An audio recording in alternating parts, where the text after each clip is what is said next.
म्हणलं बुंबलू नको, मीच महाराज आहे. त्यानं कीर्तन होस्तर थोबाड नाही दाखवलं मला पुण्याच्याला.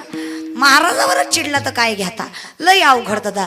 मग दिसण्यावर काही नसतं बरं का, जाग्यावर या.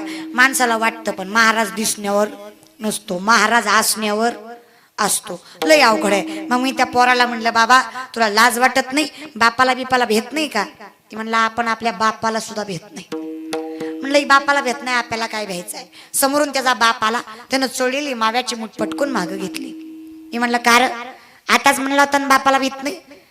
ती म्हणला, बापाला भिणाऱ्यातला मी नाही. म्हणलं, मग मागं का घेतली? ती म्हणला, ती आवला त्यातलीच अर्धी मागताय म्हणून मागं घेतली. बापच ह्या जातीचा, पोरग काय माळकरी निघणार आहे का? तुम्हाला वाटतंय पण ही कोरोना तुमच्यामुळेच आलाय, आणि जेवढे काय वाचले ते आमच्यामुळे वाचले. लय अवघड आहे. तुम्हाला काय सांगायचं? माणसं म्हणतात दुर्योधन जन्माला आला, रक्ताचा पाऊस पडला. दुर्योधन जन्माला आला, रक्ताचा पाऊस पडला. श्रीकृष्ण जन्माला आले, फुलाचा पाऊस पडला. तुम्ही आम्ही जन्माला आला, भर पावसाळ्यात पाऊस गेला, आणि जेव्हा नाही तेव्हा पडला महाराज. आपलं जगणंच लई हो. पण काही म्हणा, मला कोरोनामुळं कळलं, कोरोनामुळं मला कळलं की बिना ब्राह्मणाचं सुद्धा लगीन होतंय.